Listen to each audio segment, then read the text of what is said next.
Hello, History 1 students. This is Mrs. Politsky, and I have your notes for Chapter 21, Section 3, Life on the Home Front. And we're going to talk a little bit about some of the things that were happening stateside and talk a little bit about what it was like living life during this period of time. But one of the things that I do want to put forth is that, there were a lot of positives and that kind of came out of the war actually happening, as strange as that may sound, because it did allow for the Great Depression to kind of come to an end. We had the creation of well over 19 million new jobs. Income for families was doubled as a result of the war years. And for the most part, it really established a whole new class of society, and that is the class of the working class. So, not only that, but we also saw some things that happened kind of for the first time when we talk about equality for minorities. And that's really what we're going to be focusing on here. So, how many women worked in factories, shipyards, and other manufacturing plants during World War II? And roughly 2.5 million women actually were hired during the war years. But truth is, there were a lot of women that were working, maybe even prior to this, because women that typically didn't have children at home to raise, or maybe were single parent household or head of households, may have been working even during the Great Depression. But when the war begins, there's a demand for labor, and women filled the void. And for the most part, we had the creation of kind of the iconic role model of like Rosie the Riveter and such. Not only were women working, primarily in war industries, but there were needs for women working outside of that. And so overall, there were probably about 4 million women working during this era of time, not just in the war industries. Okay. When we talk about the workforce, by the end of the war, there were somewhere between 12.9 million to about 18.8 million women that actually had worked at some point in time during the war years. And when the war comes to an end, a lot of these women quit these jobs voluntarily to make room for the men to come back. Along with that, we need to talk about other minority groups. And I want to talk a little bit about the backstory of this Executive Order 8802. And it really goes back to about 1941, shortly before we really get involved in the war. And a man named A. Philip Randolph, who was the head of the Brotherhood of Sleeping Car Porters, which was a really large union of African American railroad workers, told President Roosevelt that he was organizing a march on Washington, and that he had anywhere between 10 to roughly 50,000 people that were going to join him. And what they were concerned about was the fact that a lot of the jobs that were within the defense industry were closed to African Americans. And kind of, preempting the whole march, President Roosevelt signed an executive order. And then executive orders are kind of like a law without the need of Congress.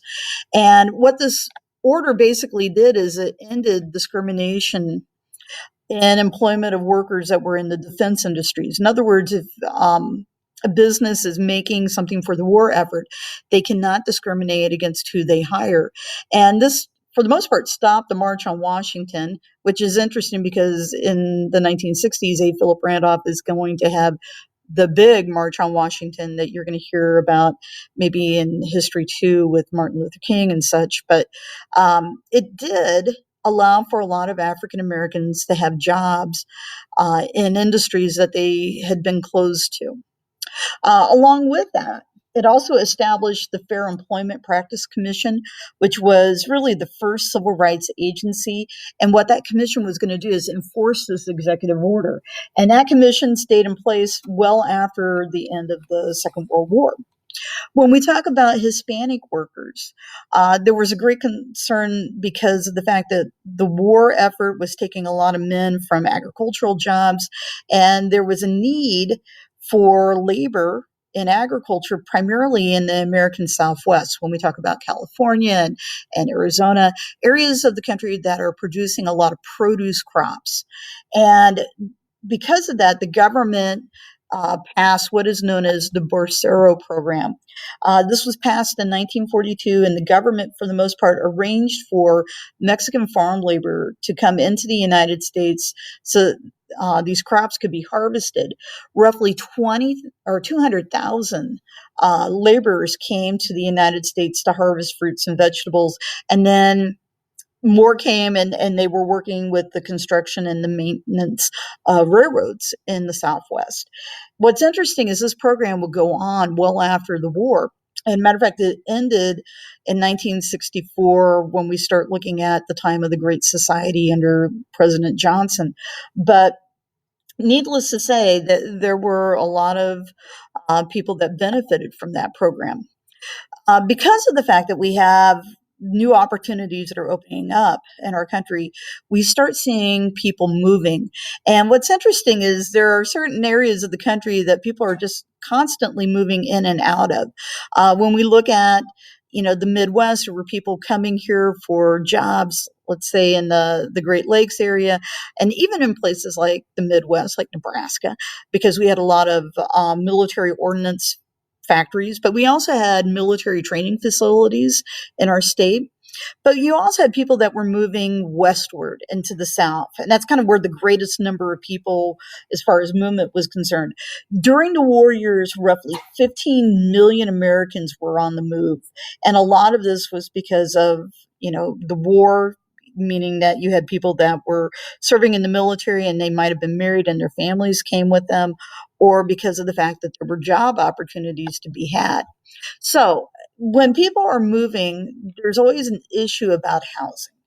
And there was a housing crisis during the war years, during the 1940s. And some war factories, defense factories, try to help out by building like trailer parks so that their workers had a place to stay. In some cases, you had communities that allowed for people to set up tents in their parks and such. But really, by 1940, the government saw that this was going to be a big problem in the years to come. And so they passed the Lanham Act. And this was to alleviate the potential housing crisis because it provided roughly $150 million in housing. Okay. Eventually, this kind of morphs into something else. And this is probably because of the war itself, but Roosevelt ended up creating in 1942 National Housing Agency. And what it was going to do is coordinate all government housing programs. Roughly $1.2 billion was going to be allocated for this program. And what it did is it established a lot of public housing. In some cases, prefabricated housing, that's like housing that's built somewhere else and then brought to the site, kind of like trailers or mobile homes or such. But for the most part, there were roughly 2 million people that were actually living in these housing or this kind of housing. Yeah, it wasn't the greatest. There was a lot of complaints about, poor heating and lack of privacy and the fact that they were really small homes and such. But it did provide at least a home for some folks. And granted, it wasn't the greatest, but better than nothing. When we talk about racism, there were a lot of issues with that. Probably the most famous uh, kind of race riot that happens during the 1940s was the Detroit Race Riot of 1943. And this began basically in June of 43. It was kind of during a kind of a hot spell in the Detroit area. And it begins near Belle Isle, which is a park that's kind of located not very far from the Detroit River, where a lot of people would gather to swim. It's kind of between your Great Lakes, between Lake Huron and Lake Ontario, and or Lake Erie, I should say. And what ends up happening is you have a lot of people that are gathering there and swimming, and you have two gangs, a gang of white teenage girls and a gang of black teenage girls, and they start a fight. And this fight kind of morphs into something much bigger and more menacing. And in the end, there were a lot of people that died, roughly 25 African Americans and 9 whites. And not only did you see riots in Detroit, but you saw them in other cities throughout the nation. So, not necessarily a good moment. Another incident that was kind of a race riot was the Zoot Suit riot in June of 1943. And this goes back to California. You kind of have to understand a little bit about what a Zoot Suit is. And this is kind of leading us into letter C here. What was the complaint many Americans had against Zoot Suits? They saw them as being unpatriotic because of the fact that it used a lot of fabric. And you kind of have to understand why it was using a lot of fabric. A Zoot Suit is really baggy. It's got pleated pants. It's got an oversized suit coat, wide lapels, and it was worn by a lot of young, you know, Latinos and other minorities, and even some, Caucasians as well. But it was designed primarily so you could dance, for swing dancing, because the suits that were kind of coming out of this era of time, kind of known as the victory suits, basically didn't have a lot of fabric in them. The pants were a little more slim fit. Suit coats were far more tailored. When you talk about the lapels, very narrow and such, and in some cases, some people even wore like a short jacket that would kind of cut off at the waist. But the deal with the victory suits is that it didn't allow you the freedom of movement like the Zoot suit did, and in June of 43, there was an incident that happened in Los Angeles where you had a group of sailors and soldiers who basically were stationed in California, who kind of ended up picking a fight with some Zoot Suiters.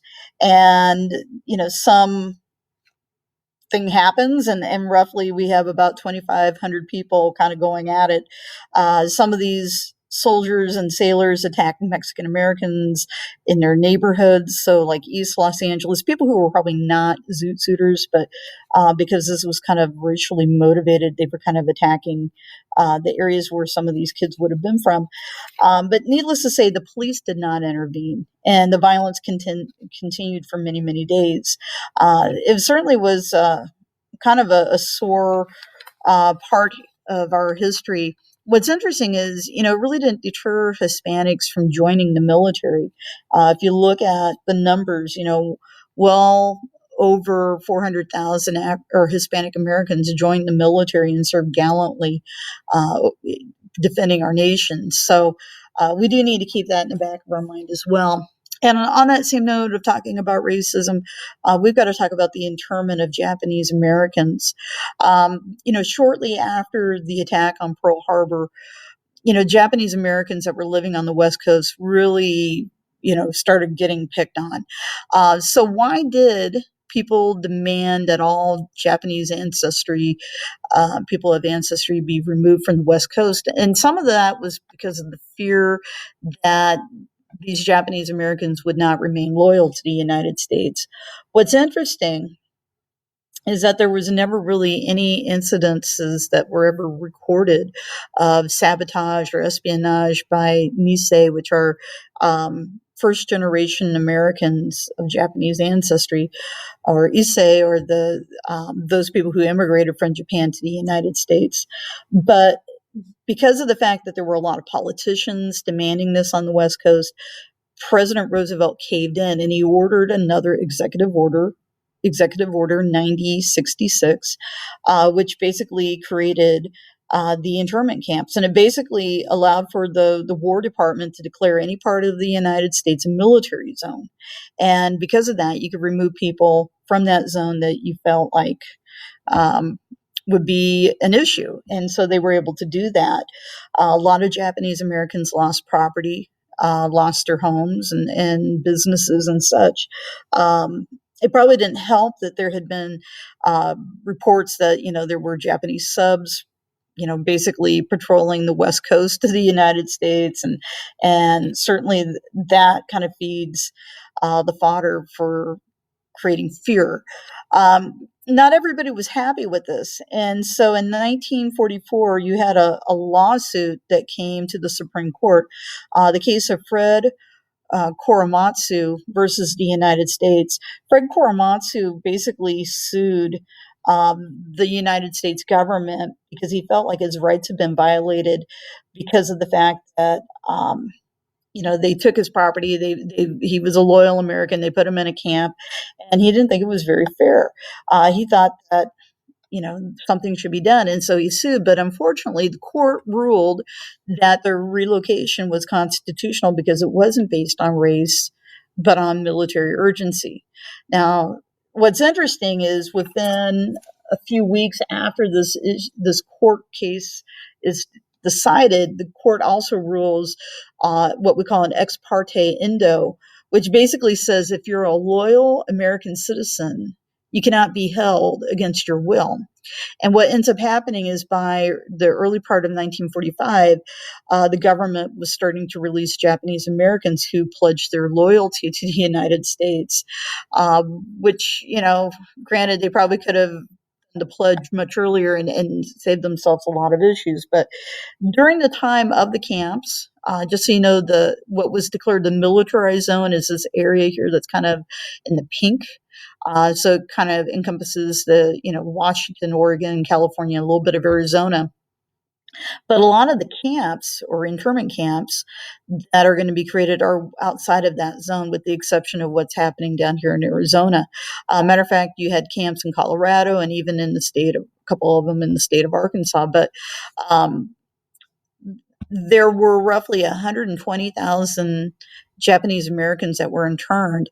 And what's interesting is some of these people who were interned, they wanted to help the United States. And at some point in time, the military is going to be asking young men that are being held in these camps if they would be willing to serve in the military, and some of them did. We had the creation of the 100th Battalion and the 442nd Regimental Combat Team, which a lot of them were created out of former internees. All of them were Japanese Americans in these two units, and they became the most decorated units in military history. So, they had a lot to prove, but yet there were still people that were interned that were really upset with the government and what the government had done to them, that they would never serve our country because of their anger. In 1988, to kind of rectify some of this, President Ronald Reagan apologized on the behalf of our government. And he signed a piece of legislation granting each of the survivors of this of the Japanese internment camps $20,000 kind of as a reparation for what they went through. All right, daily life during the wartime. Even the youngest of kids probably would have felt the war at some point in time. And for the most part, we started seeing things like inflation happening and some concerns about rationing and such.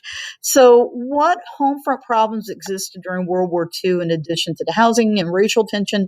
You had inflation, prices were rising, you had materials that were in short supply.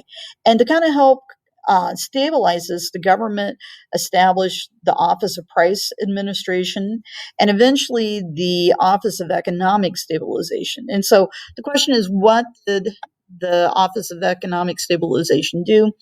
It basically regulated wages and the prices of farm products. But not only that, but it was designed primarily, both of these programs, to kind of keep inflation under control. And along with that, the War Labor Board also was able to work with workers to prevent strikes. A lot of unions took no strike pledges. They chose to mediate their labor disputes rather than going on strike. It's going to change when the war ends, but during the war years, a lot was done to make sure that the nation was still running.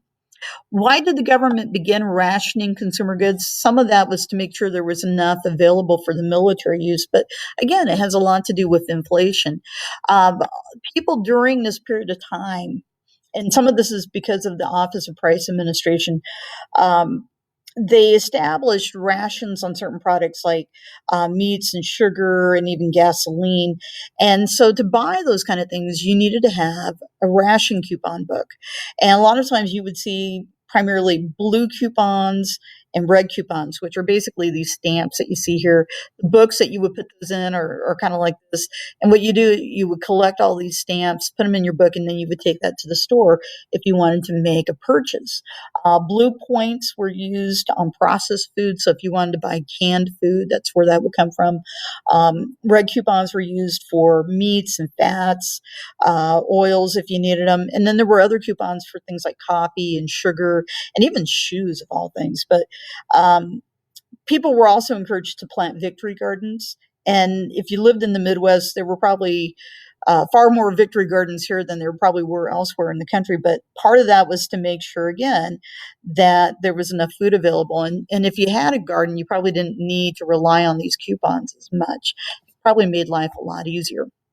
Okay, what items did Americans contribute to the scrap drives? Well, anything that was of value. So, spare rubber. So, if you had old tires, you would go gathering those. Tin, aluminum, steel, pots and pans, tires, tin cans, car bumpers, radiators, rusting bicycles, oils and fats of all things kitchen grease, anything that could be used to help with the war effort. Just so you know, the oils, the kitchen grease, a lot of that was used to make explosives because of the glycerine. So if you've ever fried up something and you've had oil splatter, that's the popping part of it, and that's really vital for making explosives. Other things that people were doing, we had war bonds that were being sold. Uh, Part of this was to help raise money for the war effort. The government spent somewhere around $300 billion on the war. That doesn't seem like a lot of money in today's terms, but back then that was a huge, unheard of sum of money. And to make up the difference, because granted taxes were rising in the 1940s, the government thought that this was one way that you could supplement the expense. And so people were encouraged to buy these war bonds. And, what you would do is you would hold on to the bond, and roughly in 10 years, you could trade it in for a higher amount than what's basically stated on the note.